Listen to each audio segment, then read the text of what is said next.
Ladies and gentlemen, the next president of the United States, Donald Trump.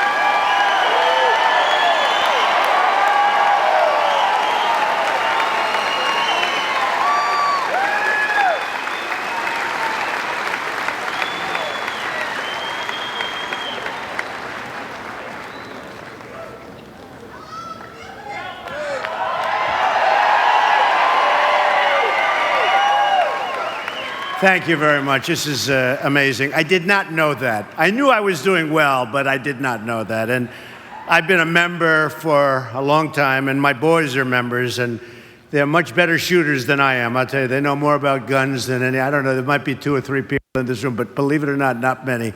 So to get the endorsement, believe me, is a fantastic honor.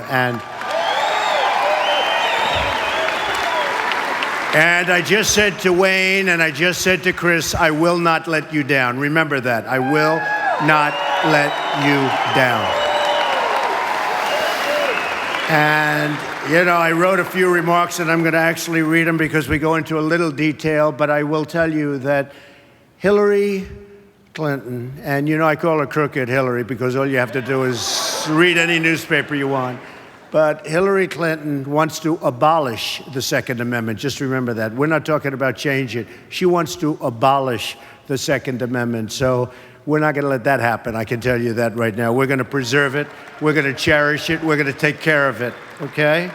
You know, they keep chipping away. They talk about the magazines. They talk about the bullets. We're going to take care of it. You know, a couple of things before I give you some more detailed remarks. I feel really happy with what's going on. You know, the Fox poll came out 3 days ago, and in the Fox poll, I'm leading Hillary 41 to 44.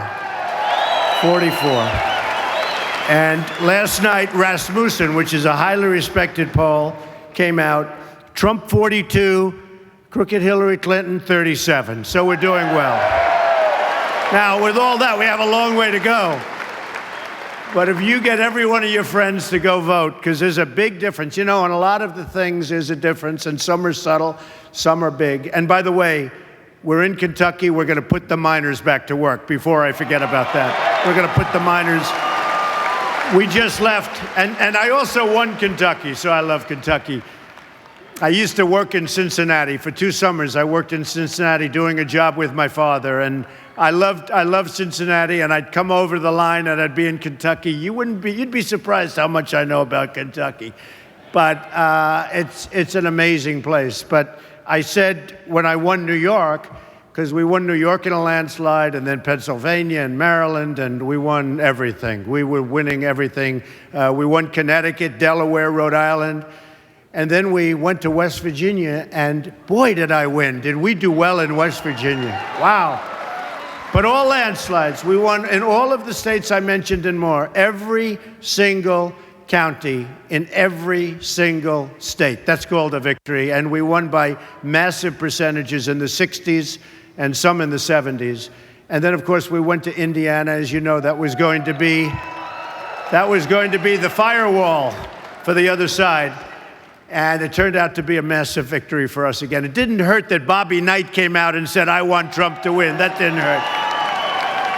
If you're in Indiana and Bobby Knight endorses you, I guess that's about as good as it gets. So I just want to say that I've been watching what's going on, and I've been looking at airplanes getting blown up in the air and lots of bad things happening. It's just not the same, and we're going to bring it back, and we're going to bring it back to a real place where we don't have to be so frightened, where we don't have to be so afraid. And you know what's happening in the schools, and you know what's happening everywhere. We're going to bring it back, and you folks are going to be so happy, and you're going to be so proud of your country again. Just remember.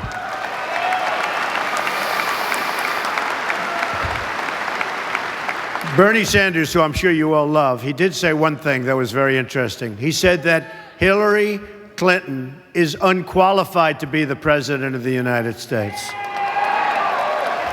And he said that, and it's just, you know, one of those things. He said she suffers from bad judgment, and she does. You look at so many of her decisions have been bad.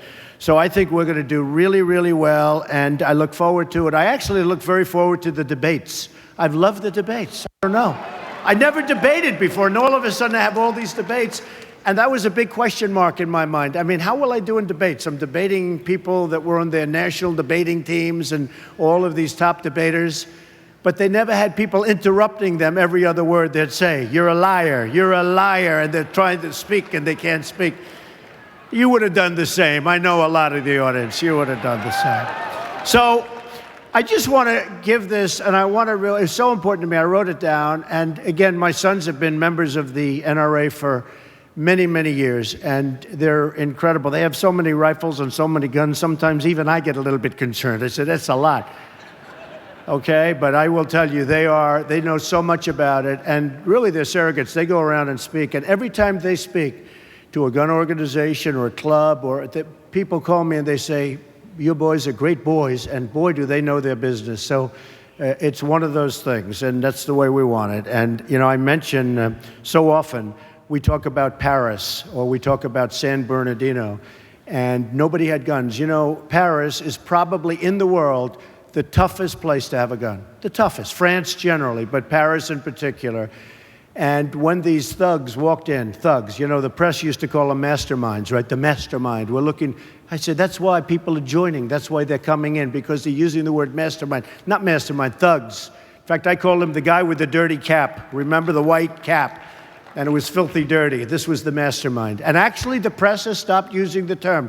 They're very dishonest people, among the most dishonest I've ever met, but they actually stopped using the term mastermind, because they use that term and then they wonder why our youth is going and fighting for ISIS. They don't even know what they're fighting for. But I think it's gotten a lot better from that standpoint. But if you look at Paris, 130 people killed, hundreds of people still in the hospital, just horribly wounded, can never be the same, horribly wounded. And these guys came in, boom, boom, you over here, boom, and they just stood there and just shot everybody. No guns on the other side, folks.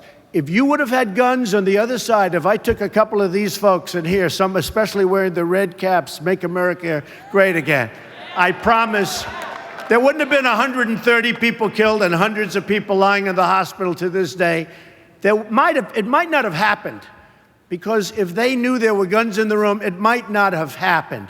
But if it did, you would have had bullets going in the opposite direction, and believe me, the carnage would not have been the same by any stretch of the imagination.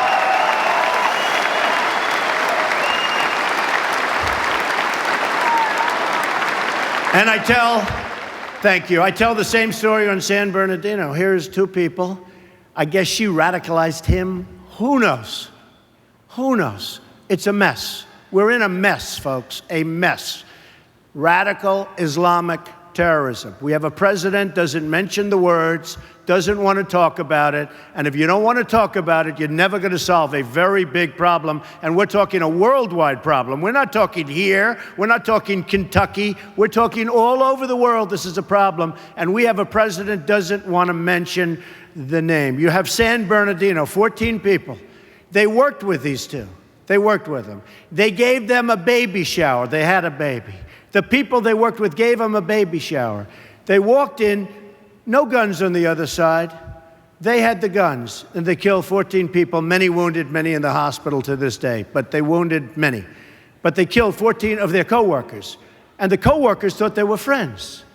So there's something going on. Now, I tell you again, same story. If we had guns on the other side, it wouldn't have been that way. I would have, boom.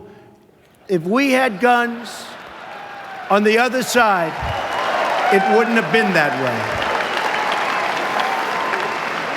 way. And then you have the gun-free zones. The gun-free zones, that's real. We had a case, you know, about a year and a half ago was the first I really heard of this, and where you had the 5 military people, great people. One was a master marksman, a master with anything he touched having to do with guns, weapons, anything he touched. And they were told, this is on a military base, folks, on a military base. They were told, put your guns away, got to put your guns. These are, you know, soldiers. These are people that are representing us. These are the top of the line. These were 5 great, brave, incredible soldiers. Put your guns away. So their guns are locked up, put in a different area of the place, and this whack job walks in and starts shooting them, killed all 5 of them. Gun-free zones. We're getting rid of gun-free zones, okay? I can tell you. We're getting rid of that.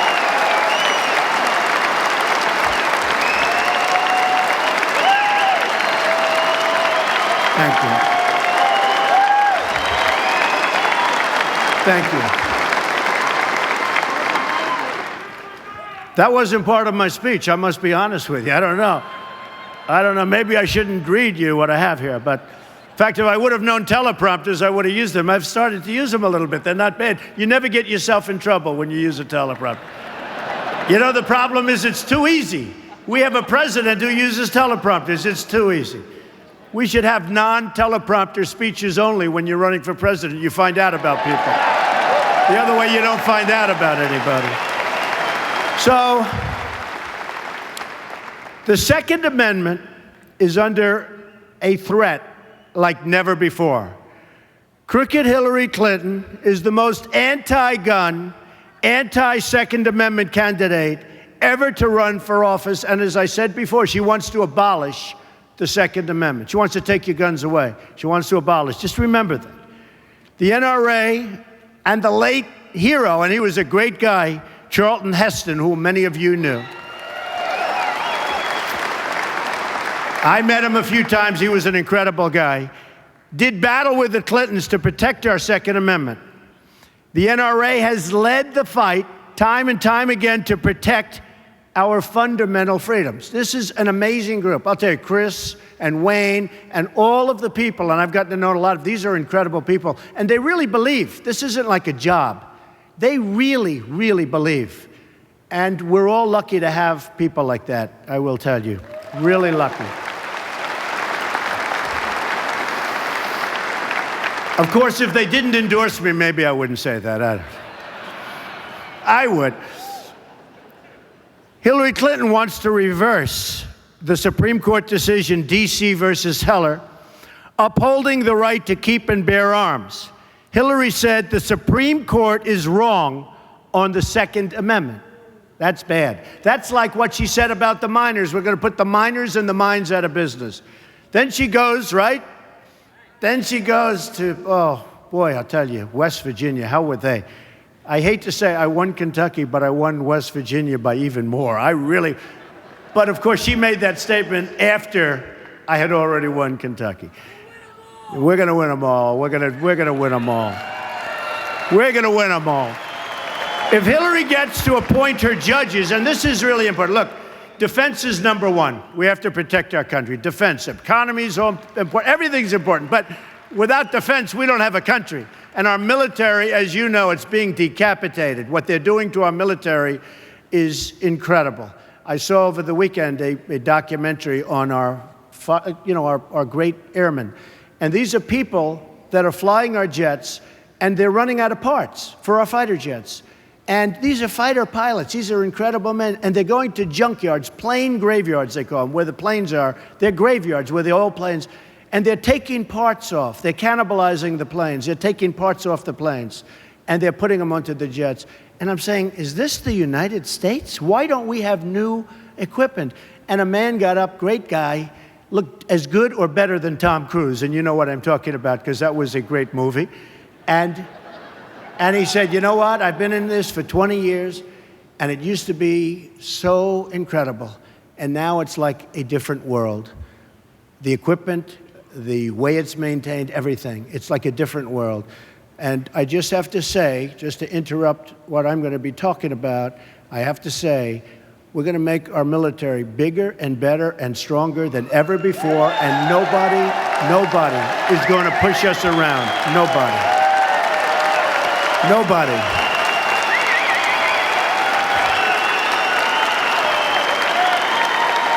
Thank you. And by the way, as part of that, we are going to take care of our great veterans, and I have to tell you, the proper way, the proper way. All right, thank you, everybody. Thank you.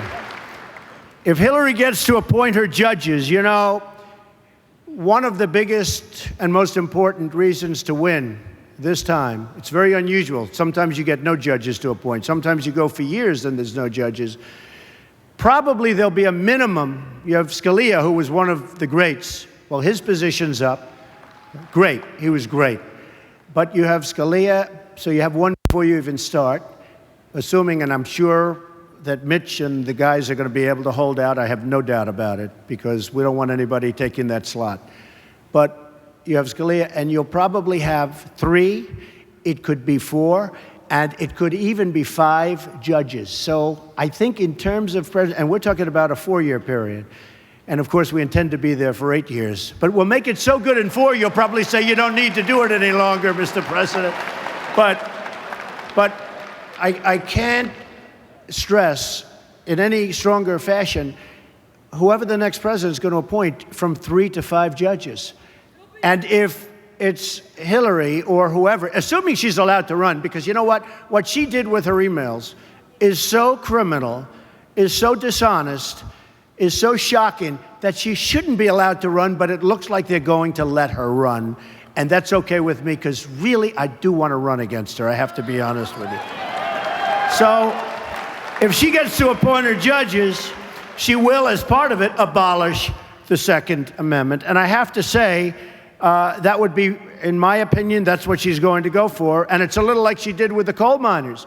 She said about, you know, she's going to put the coal miners, she's going to put the mines out of business. Then she went to West Virginia, and she said, oh, well, I tried to retract. You know, she tried to retract. It didn't work out too well for her. She got really beaten badly. Hillary wants to disarm vulnerable Americans in high-crime neighborhoods. Whether it's a young single mom in Florida or a grandmother in Ohio, Hillary wants them to be defenseless, wants to take away any chance they have of survival. And by the way, you have men and you have women sitting in an apartment, and outside is tremendous crime of all kinds, and they need to be protected. And you know the only way they're going to be able to protect themselves. And if you take that gun away from them, it's going to be a very unfair situation. And that's why we're going to call her Heartless Hillary. We can do without that. Somehow I like crooked Hillary better. I put forth, and you probably saw it a few days ago, I put forth a list of judges who will protect and defend all of our freedoms, including the Second Amendment. The judges will follow the Constitution, and these were all highly vetted, the Federalist Society, Heritage, some great references from Jeff Sessions, a fantastic man, from Mitch, and from a whole group of people. And we put down 11. I'll be adding some additional names over a period of the next month or so, sometime prior to the convention. Hope you can all go to the convention. Hope you can come. And we're going to be putting some additional names in. I think you'll be very happy with them. But it's been reviewed incredibly well. People love these people. And I thought I'd do that because I really think it brings the party together. It really is going to, I mean, the effect it's had is incredible, because they weren't sure, will Trump appoint this one, that one? How will the judges be? Such an important thing. So I put together the list with some incredibly important organizations and highly respected, and everybody's really happy. You've seen we've gotten A+ reviews on that. Now, I'd like to call for Hillary Clinton to put together a list also, okay? Let her put together a list, because I'd like to see what that list consists of. And you will see it's day and night, okay? Day and night. And it will not be good for the people in this room. And it won't be good, by the way, for the people of our country, most importantly. So Americans use guns to defend themselves against violent crime more than 1 million times a year, okay? More than 1 million times a year. And they want to take them away.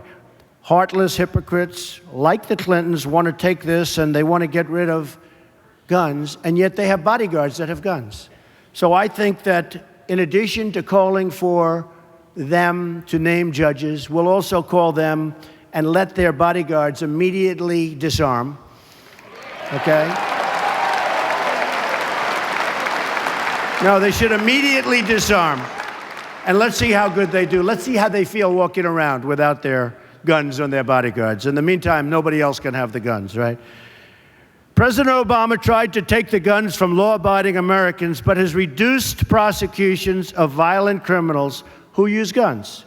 President Obama is even releasing violent criminals from the jails, including drug dealers and those with gun crimes. And they're being let go by the thousands, Many of these are also, I'm sure you're not going to be surprised to hear this, illegal immigrants. President Obama pushed for changes to sentencing laws that release thousands of dangerous drug trafficking felons and gang members who prey on civilians. And I want to tell you, I've really learned a lot about the border. In fact, 2 weeks ago, you probably saw 16,500 Border Patrol agents endorse Donald Trump. And we've gotten great endorsements. To have the endorsement from NRA today and to have the endorsement from the Border Patrol agents. And I was talking to them. These are incredible people that want to do their job. That's why they're endorsing me. They could just sort of, they're told to stand back. Don't do it. They want to do their job. These are incredible people. It's the first time they've ever endorsed a presidential candidate, and 16,500. So I'm really honored by that. This is Hillary Clinton's agenda to release the violent criminals from jail. She wants them all released. She wants people released that you wouldn't want to walk on the street with, you wouldn't want to look at. And, whether it's Kate in San Francisco, you see what happened there, or Jamil, I've become great friends with his father. Jamil was shot in the face 3 times by somebody that wasn't supposed to be here. Or, and I always say this because this was tragic, a 65-year-old veteran, a woman who was a great woman, raped, sodomized, and killed by an illegal immigrant, wasn't supposed to be here. We're going to straighten it out. And by the way, this doesn't have to do with guns per se, but maybe it has to do with a lot of other things. We're going to build the wall. It's going to be a great wall. We're going to have borders again. People are going to come into the country, but they're coming into the country legally, folks. They're coming in legally. We're going to keep our borders open, and I'll tell you, but they're going to be open when people come in legally. Now, Hillary wants to just keep them open. Anybody can come across, and that's what's been happening. And the crime is violent and a lot. And lots of other things are happening with the drugs pouring across. So she's putting the most vulnerable Americans in jeopardy, and this is a risk that we can no longer afford. We've had enough. I think we've had enough. Wouldn't you say we've had In trying to overturn the Second Amendment, Hillary Clinton is telling everyone, and every woman living in a dangerous community, that she doesn't have the right to defend herself. So you have a woman living in a community, a rough community, bad community, sorry, you can't defend yourself. That is so unfair, and that is so egregious. And I'll tell you what, my poll numbers with women are starting to go up. I never thought of it. This should really lift them up, right? Starting to go up.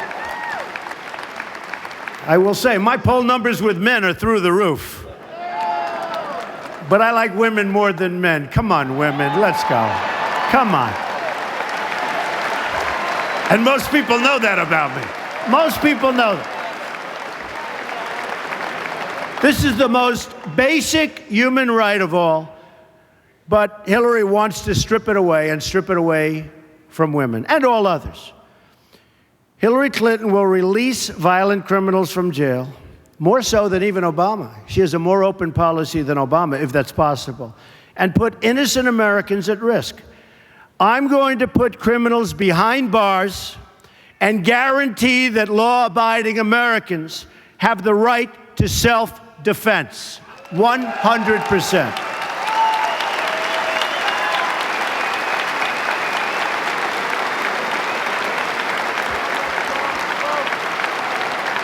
Thank you.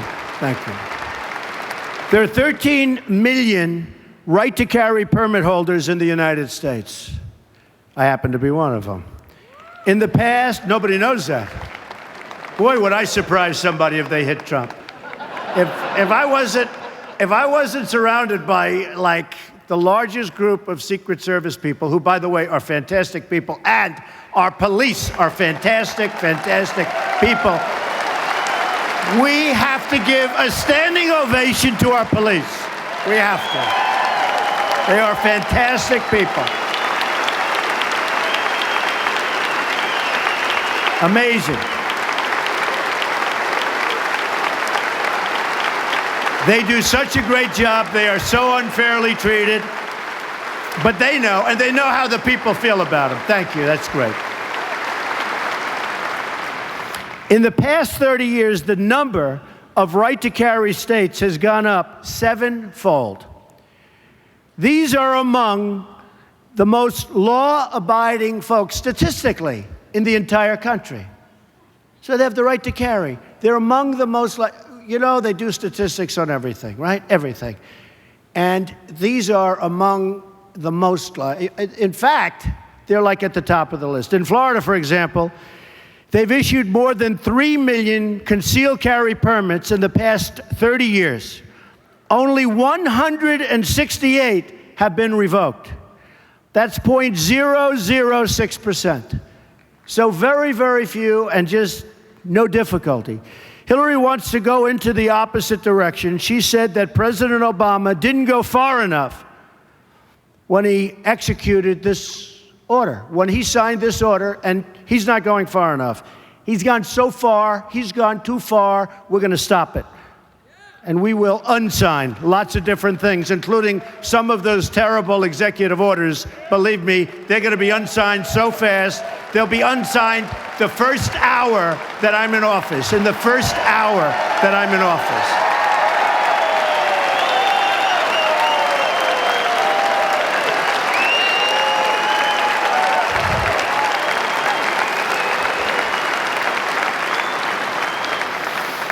Hillary's pledged to issue new anti-gun executive orders. You know that.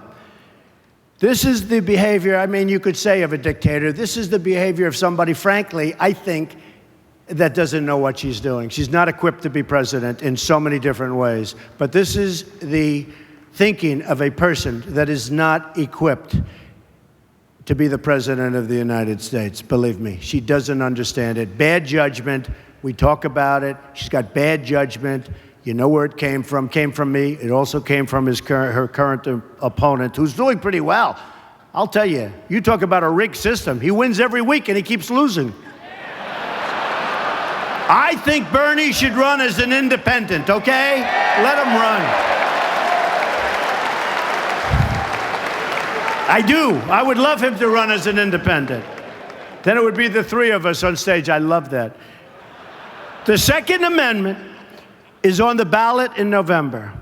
The only way to save our Second Amendment is to vote for a person that you all know named Donald Trump, okay? I will tell you. I will never let you down. I will protect our Second Amendment. I will protect our country.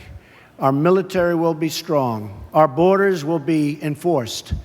We'll get rid of Common Core, which is a disaster. We'll bring education local.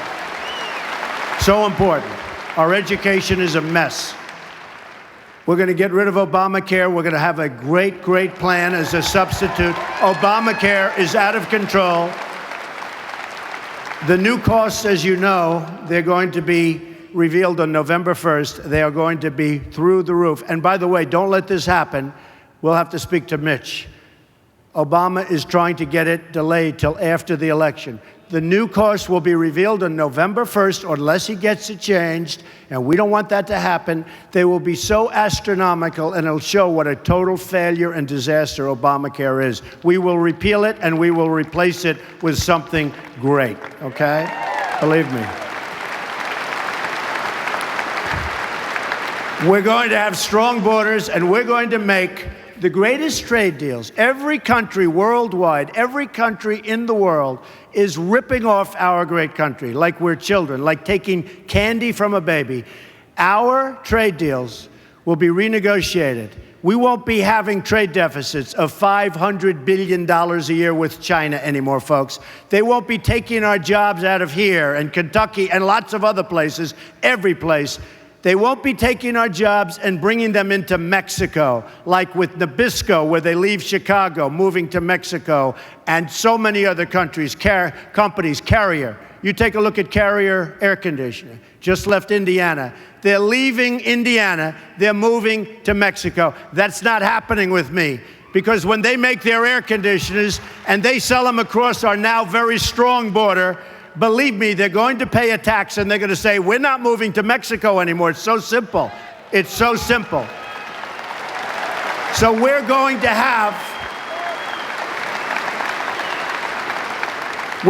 have great trade agreements. We're going to become a strong nation again. We're going to save our Social Security. We're going to save our Medicare. We're going to be so proud of this country. You're going to be proud of your president, but I don't care about that. You're going to be proud of your country again. And we're going to start winning again, because we don't win anymore. We never win. We don't win on trade. We don't win with the military. We can't beat ISIS. Believe me, we're going to knock the hell out of ISIS. We have no choice. We're going to knock the hell out of ISIS.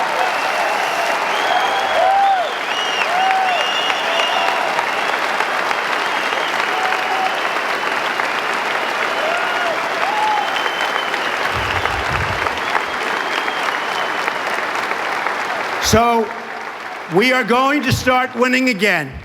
And I have fun saying it, and I say it a lot, but there's nothing better. And some of you have heard it. But we are going to win, win, win. We're going to win with military. We're going to win at the borders. We're going to win with trade. We're going to win at everything. And some of you are friends. And you're going to call. You're going to say, Mr. President, please, we can't take it anymore.